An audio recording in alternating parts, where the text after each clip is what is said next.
Gênese no lar. Evangelho no coração. Manhã de oração, manhã de bênçãos, manhã de paz, de intercâmbio, de amizade, de fraternidade. Que possamos, Senhor, agradecendo as bênçãos, a oportunidade, nos envolver ainda mais com a Tua mensagem, com a Tua proposta que nos felicita, que nos arrima, que nos motiva para a prática do bem. Obrigado, Senhor, por tantos benefícios e pelos amigos que participam desse conclave, desse encontro que tem nos ajudado tanto. Gênese no lar, Evangelho no coração. Hoje, encontro de número 366.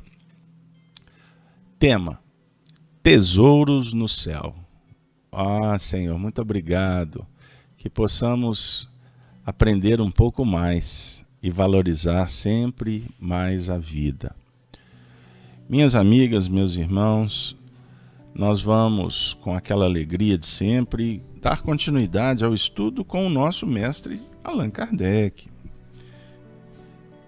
que tem nos ajudado tanto, inclusive nesse esforço continuado de nos envolver, para que a gente possa, como alunos, com muitas dificuldades, mas motivados para aprender, nos oferece lições tão claras e que chegam num momento assim tão oportuno. Estamos trabalhando com Kardec, então, no livro A Gênese, Os Milagres e as Predições segundo o Espiritismo, capítulo 18, Os Tempos São Chegados. Todas as manhãs nós podemos e temos recolhido verdadeiras lições. No item primeiro desse episódio, Kardec diz assim: somos informados em todos os lugares de que os tempos marcados por Deus chegaram, quando grandes eventos são realizados para a regeneração da humanidade, gerar vida, gerar a humanidade do futuro. E dialoga com o nosso canal Gênese, criando oportunidades. Olha que beleza. Pois bem, amigos, hoje nós vamos trabalhar o item 18. E eu peço a vocês licença para fazer a leitura, para que a gente não perca detalhes que são importantíssimos. Kardec diz assim, em se referindo à fase que estamos vivendo. Essa fase agora, me desculpe, mas eu tenho que dizer que ele escreveu no século XIX. E essa fase perpetua até os nossos dias. Olha que beleza. Mas para ele, tudo era muito novo. Para nós, temos ainda muitas novidades, mas observando com os olhos atuais, a gente pode concluir o tanto que a humanidade cresceu, desenvolveu, comparando com o século XIX, sob o ponto de vista intelectual, da ciência, dos recursos, enfim. Essa fase agora se revela por sinais inequívocos, por tentativas de reformas úteis, por grandes e generosas ideias que estão surgindo e já começam a fazer eco. Desse modo, estão sendo fundadas uma imensa quantidade de instituições protetoras, civilizadoras e emancipadoras, sobre o impulso e pela iniciativa de indivíduos evidentemente predestinados à obra da regeneração. Vemos que as leis penais se impregnam cada vez mais de sentimentos mais humanos, os preconceitos de raça se enfraquecem, os povos começam a se olhar como membros de uma grande família. Pela uniformidade e facilidade das transações comerciais, suprimem as barreiras que os separavam. De todas as partes do mundo, reúnem-se em comícios universais para os torneios pacíficos da inteligência. Mas falta a estas reformas uma base para se desenvolverem, completarem e consolidarem uma predisposição moral mais ampla para prosperarem e serem aceita pelas massas. Esse é o sinal característico da época. Um prelúdio do que se realizará em maior escala, à medida em que o terreno se tornar mais propício. Puxa, pessoal, vocês têm percebido quanto que os espíritos são positivos, são vinculados ao grande progresso planetário. Inspirados por Jesus, o governador do nosso orbe, que indica a vida futura como ponto principal da sua doutrina, e por isso nós temos princípios fundamentais para compreender essa vida futura, que na verdade ela é edificada, ela é construída a partir da vivência do agora.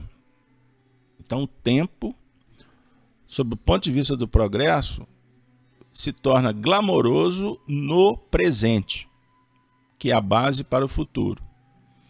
Inspirados pelo passado, pelas experiências, erros e acertos, sonhando, ansiando pelo futuro, mas entendendo ou procurando cada vez mais compreender o que nos compete realizar, cada missão, cada tarefa. O conhecimento é fundamental. Nos dá segurança, tranquilidade. Eu tomo como exemplo um diálogo de um paciente com um médico, quando ele esclarece sobre uma mazela, uma doença, indica medicamentos, o paciente, confiando, se entrega às terapêuticas e vai naturalmente colhendo os resultados. Ele cada vez mais se embrenha, mergulha no procedimento. Olha que legal. Ele vê os resultados no corpo, na saúde. Em todos os setores da cognição, do saber, do conhecimento, das percepções, o processo é análogo. Ou seja, recebemos a informação, essa informação passa a ser um recurso importante para trabalharmos com inteligência, promovendo as ações que venham favorecer, facilitar.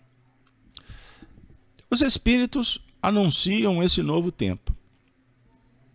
Interessante, porque no cenário observacional, a gente constata tudo que eles estão apresentando. Imaginem Kardec no século XIX, um século muito importante na história, pós-Revolução Francesa, todos aqueles movimentos progressistas favorecidos por Napoleão Bonaparte, as grandes mudanças que ocorreram naquele cenário. Alguém pensou assim, mas Napoleão, o ditador? Sim, se a gente tirar a parte da megalomania, os exageros bélicos, expansionistas, mas com os olhos voltados para dentro da França, Napoleão teve um papel extraordinário na unificação da França, do exército, do patriotismo. Ele organizou os fundamentos da própria revolução, que trouxeram muitos problemas. Em nível de idealismo foi extraordinário, mas depois a gente não pode esquecer que virou um caos. Napoleão entrou e organizou a França. No cenário religioso, olha para vocês verem, pois ele era místico, respeitava os cultos, as religiões de cada um, ele favoreceu a ciência, a economia, a organização social como um todo. Kardec está escrevendo sobre esse assunto, observem, gente, era 1866, 67, ele preparava o advento da publicação desse livro, que foi em 68.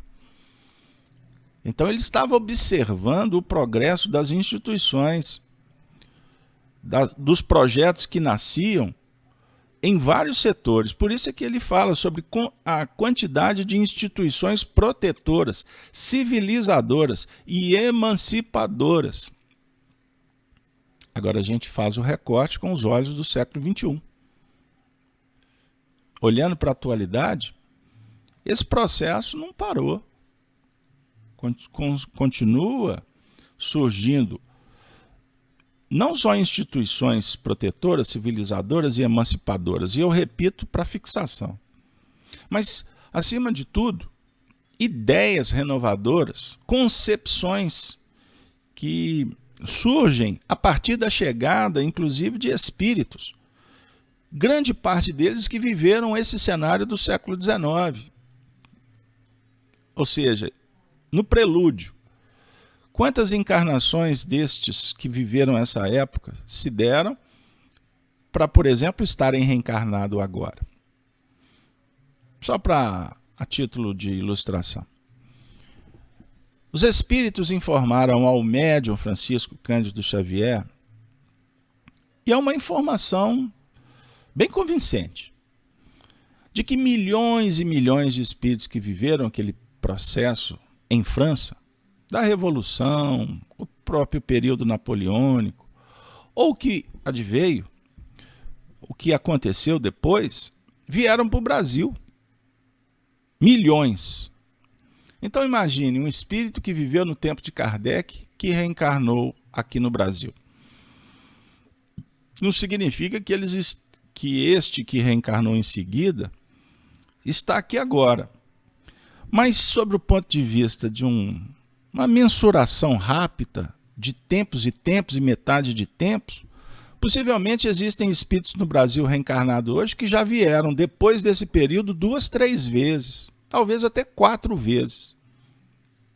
Se você for pensar numa encarnação curta, se formos pensar numa encarnação de 50 anos, datando os espíritos no mundo espiritual em pouco tempo, temos espíritos aqui agora no Brasil que viveram a Revolução, mas podem ter vivido lá nos tempos de Bezerra de Menezes, no processo abolicionista, republicano,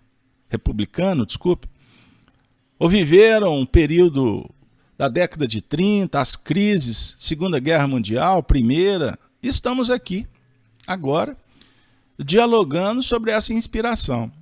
E agora eu vou falar com certa vaidade. Nós de Belo Horizonte podemos dizer isso com a boca cheia. Só você passear pela Praça da Liberdade. Uma miniatura do que poderia sugerir Versalhes, né? Com seus prédios, com as suas secretarias, naquele jardim belíssimo. Uma cidade que foi inspirada por esse período, por essa tradição.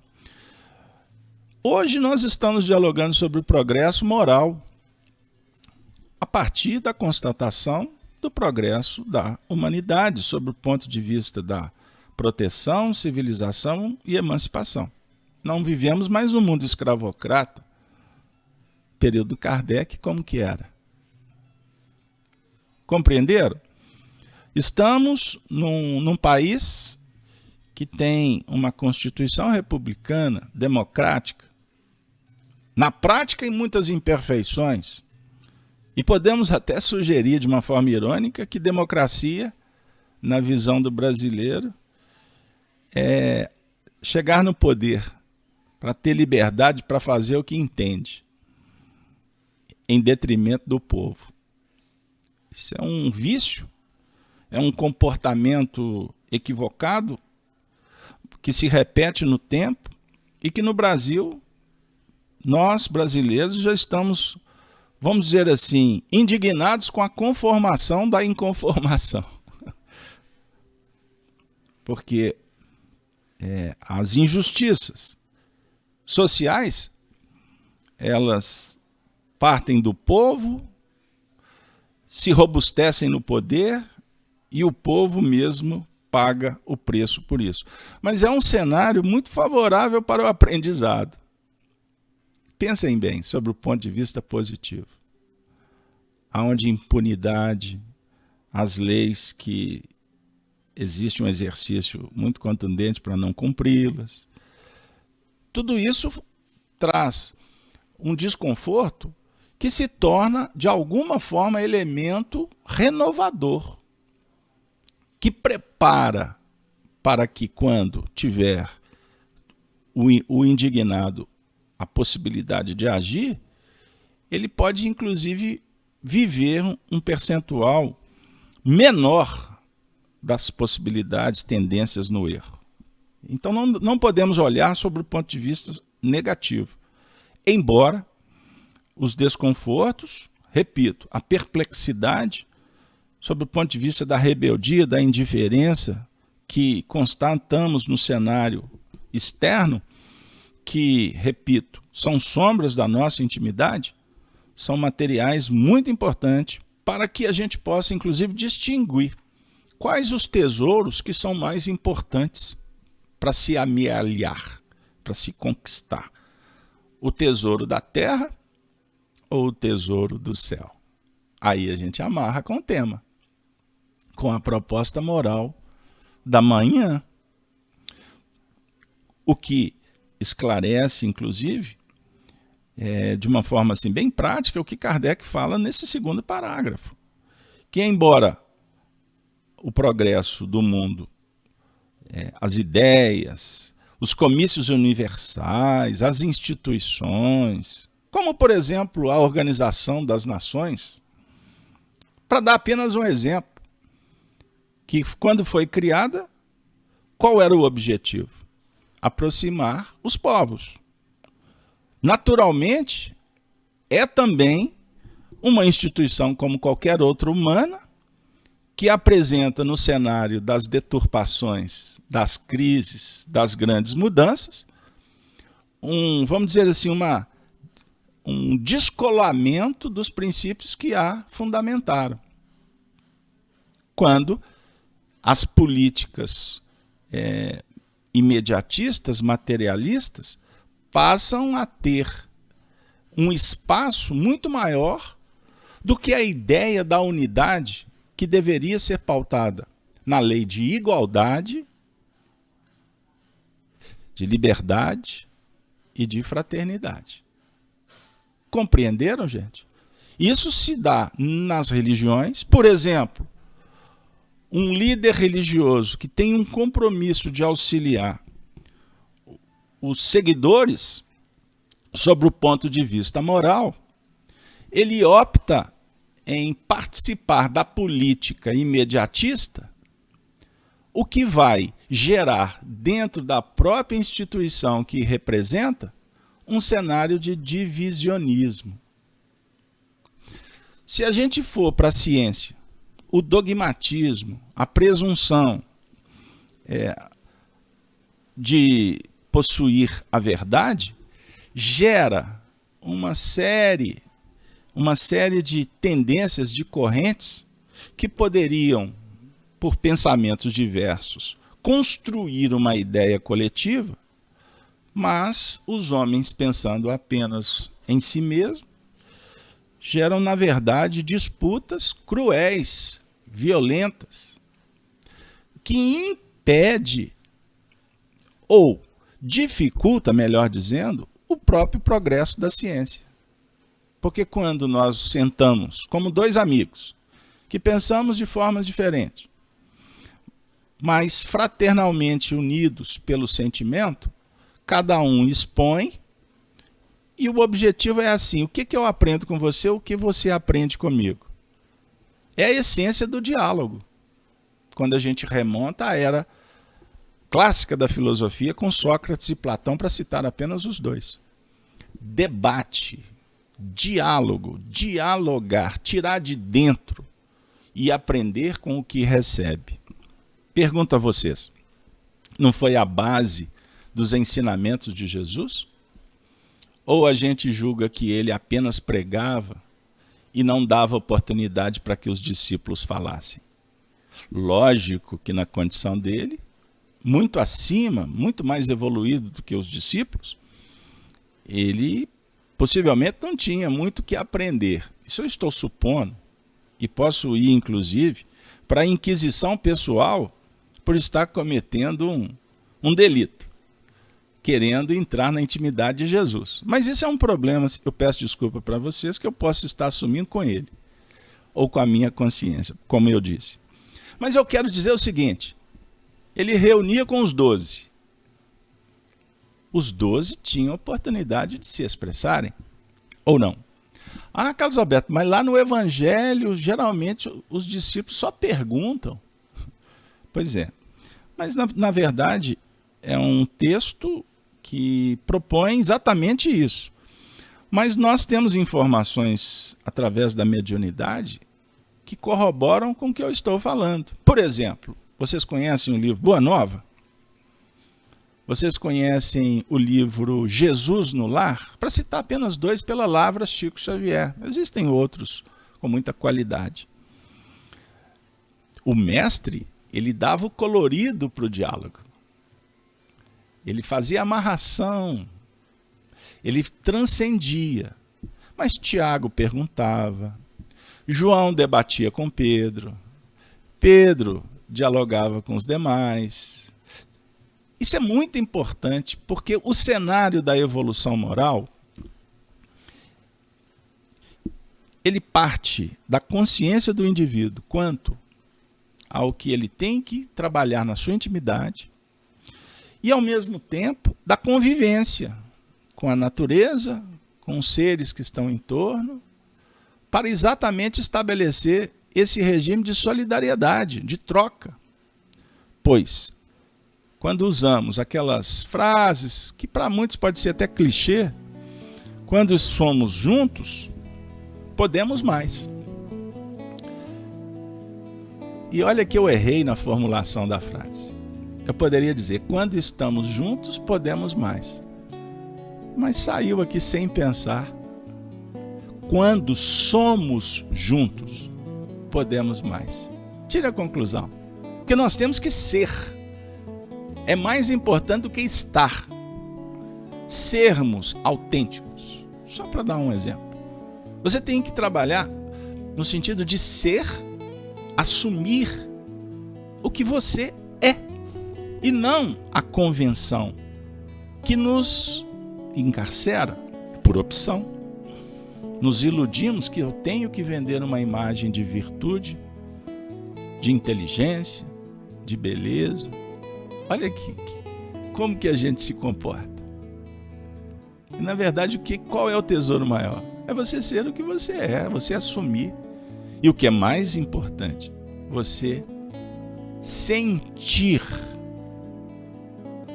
Você compreender o que dimana e valorizar o que parte de você mesmo. Ah, mas eu queria ser melhor. Todos queremos melhorar. Mas para melhorar, o agora é fundamental. Você sentir a vida. Não é só compreender. Ou melhor, não é só saber, ter informação. Querem um exemplo? Você se sente espírito?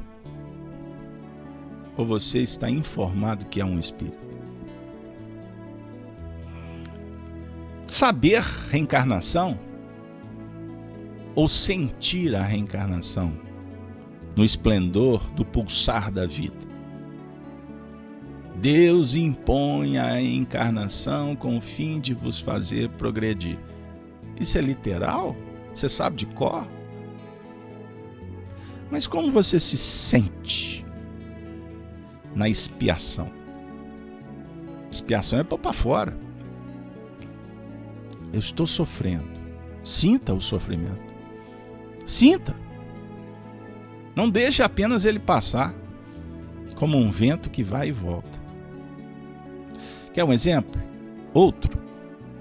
Estudamos em Espiritismo sobre a dor, perda de entes queridos. Espírita tem um comportamento clássico. Esse é clichê. Mas somos imortalistas. Não podemos sofrer com a perda, porque os espíritos não morrem. Gente, perda é perda. Você vai falar para uma mãe não sofrer a dor da perda de um filho? Que autoridade! Que presunção! Senta do lado dela e chora com ela. Faz igual o Chico. Chora no sentido de sensibilize-se com ela. Põe a mão no ombro e diga assim: mamãe, tô contigo. Tô contigo e não abro. Isso é uma gíria lá dos anos 70. Não sei nem a fonte. Tô repetindo igual papagaio.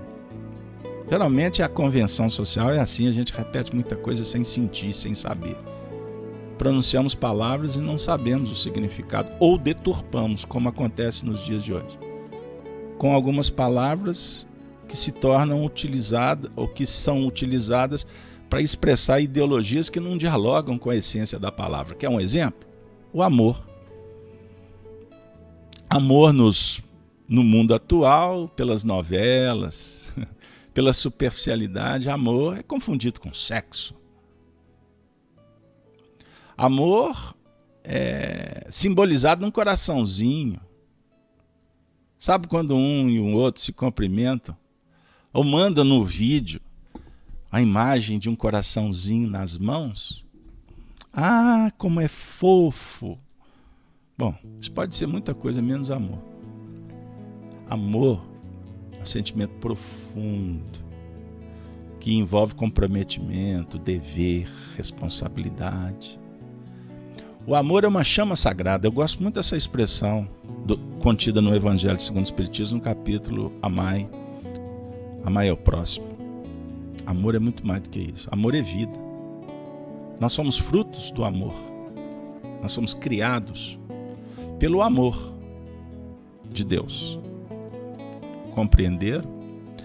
Mas eu posso falar, eu te amo, e eu vou brincar com vocês. Quem não disse isso um dia e depois falou assim, poxa, eu achei, mas não amava? Primeira namoradinha, tu lembra? Primeiro namorado? Não lembra? Ah, lembra sim. Aquela sessão no cinema. O primeiro beijo, lá na praça. Na época podia, né? Hoje você vai pra praça pra você ver. Compreenderam, pessoal? Então a gente brinca muitas vezes na superficialidade.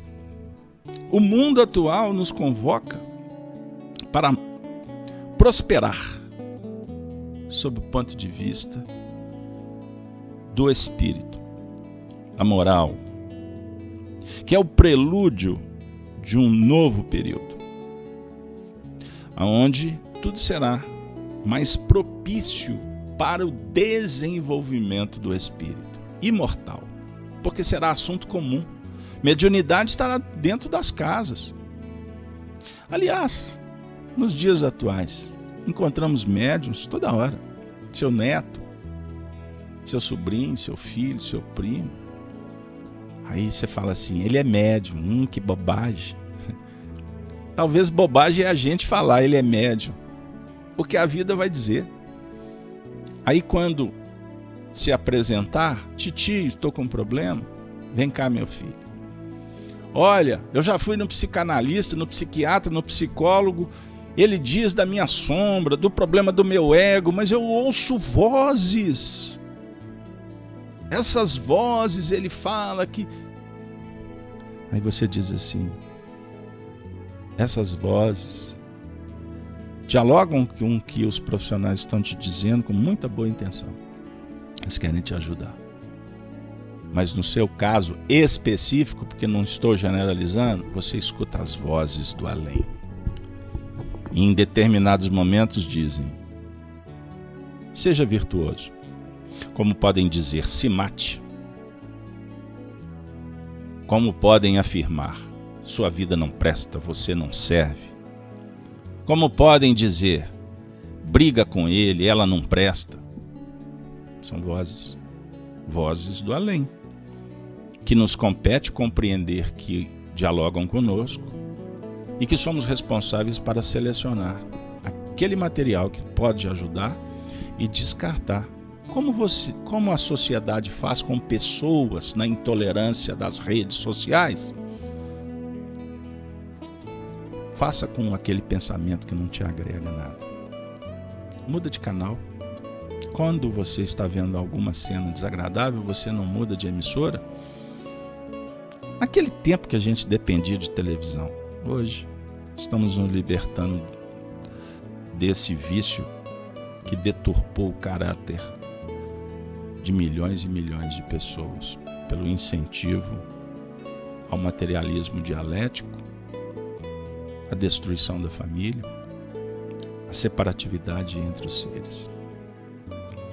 Estamos diante do Evangelho. E Jesus nos convida a juntar tesouros no céu. Emmanuel vem dialogar conosco e agradecemos mais uma vez com uma bela página do livro Fonte Viva. Quando ele diz assim, quem se aflige indebitamente ao ver o triunfo e a prosperidade de muitos homens impiedosos e egoístas, no fundo dá mostras de inveja, revolta, ambição e desesperança. É preciso que assim não seja. Por isso estamos estudando Kardec. Compreender o que está acontecendo e não se vincular nas imperfeições. E imperfeição dá mostras de inveja, revolta, ambição e desesperança. Afinal, quem pode dizer que retém as vantagens da terra com o devido merecimento? Se observarmos homens e mulheres despojados de qualquer escrúpulo moral, detendo valores transitórios do mundo, tenhamos, ao revés, pena deles. E pena, gente, é o diálogo da misericórdia. Compreensão e misericórdia. Justiça divina. Não é pena no sentido de olhar de cima para baixo. Não. Fazendo pré-julgamentos, muito menos. A palavra do Cristo é clara e insofismável. Não tem sofisma. Tá, pessoal? Desculpem, eu sei que você sabe o que é insofismável. Mas eu gostaria de ressaltar que é clara e verdadeira. Ajuntai tesouros no céu, disse-nos o Senhor. Isso quer dizer, acumulemos valores íntimos para comungar a glória eterna. Acumular valores íntimos, virtude, conhecimento. O que significa comungar? Você já parou para pensar? Ah, Carlos Alberto, eu comungava lá na igreja. Pois é. Estar junto. Sintonizar.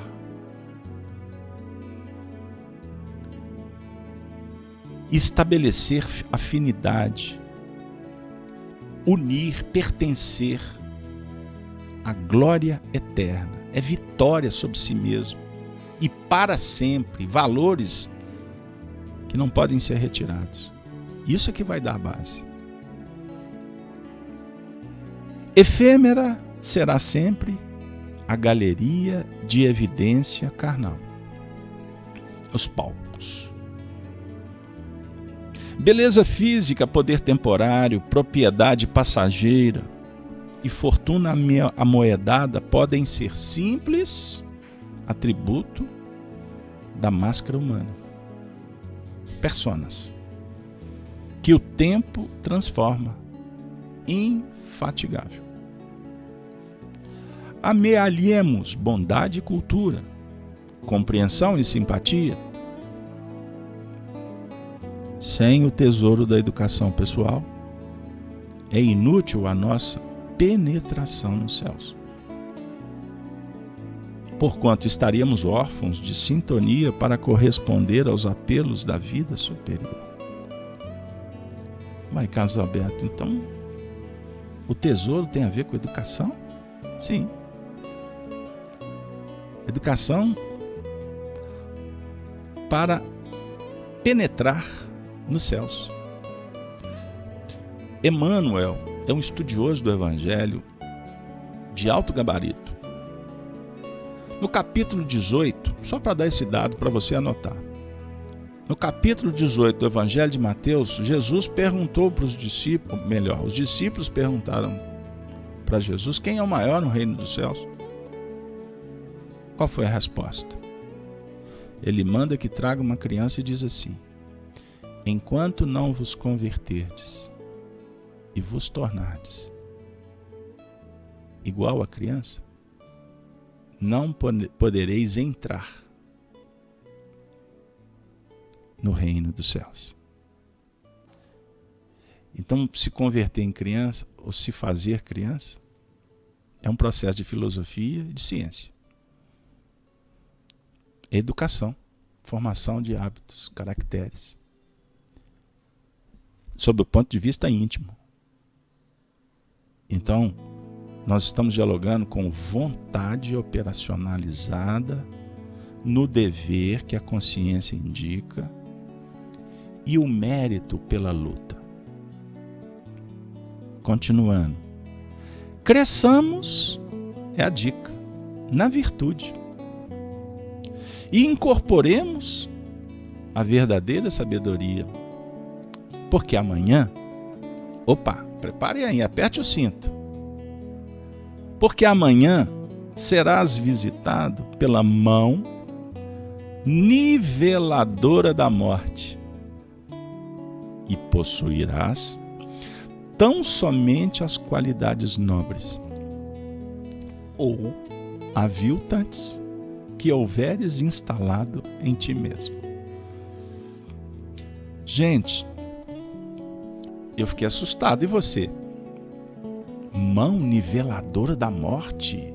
Eu gosto quando fala da vida. Mas no contexto da arte do viver, nós temos que aprender a lidar com a morte. A morte nivela tudo. Nivelar, eu não sou mestre de obra, mas já assisti vários profissionais muito competentes usar um equipamentozinho bem rústico, nível, quando assenta um tijolo. Está nivelada a parede? Olha que beleza. Ou seja, colocar as coisas no seu devido lugar. Isso é Platão. Platão.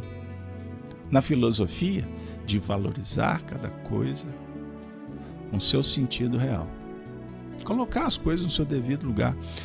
Então, na Terra, a gente, muitas vezes, para não dizer na maioria das vezes, a gente faz opções, escolhas que desnivelam tudo, sob o ponto de vista da intimidade. A gente desarmoniza, a gente cria um problema com a consciência. Você dá mais valor para aquilo que não tem valor. Deixa de observar o que é um tesouro. Quer um exemplo? Sabe aquele coração que ama tanto você, que deu tanto por ti, e você sempre tem tempo para tanta gente, menos para este coração. Aí muitas vezes a morte nivela. Aí na hora das despedidas, lá no cemitério, você fala assim, puxa vida, passou e eu não vi. Aí chora, chora, chora, chora, o tempo perdido. Não está chorando porque o indivíduo está partindo. Não tem a ver com o futuro. Tem a ver com o passado que amargamos. Imagine um espírito que desencarna. A mão niveladora diz assim, isso aqui é assim, isso aqui é assim, isso aqui. Aí geralmente a gente fala assim, meu Deus, eu abandonei a família, eu fechei os olhos para a mediunidade, eu não me interessei pela dor do semelhante. Quantos livros na minha estante que eu absorvi apenas intelectualmente e não coloquei em prática? Quantas dádivas recebi? Aí a gente vai constatar que o tesouro que julgávamos glorioso virou pó. Aí entra aquela ideia, né, da sabedoria popular. Caixão não tem gaveta. Caixão não leva ninguém consigo, a não ser aquele corpinho que vai para debaixo de 7 palmos.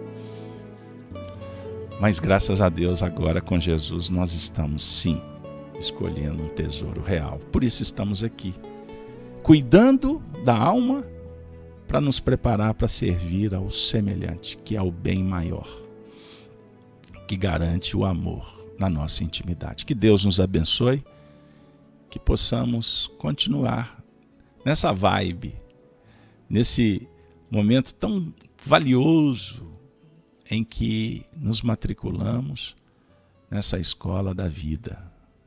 Que Deus nos abençoe, que os bons espíritos continuem protegendo os lares, cuidando daqueles que tanto amamos e nos dando, sim, muito mais oportunidade para servirmos cada vez melhor. Gênese no lar, Evangelho no coração. Nos despedimos desejando a todos um dia de muitas bênçãos. Valeu, pessoal.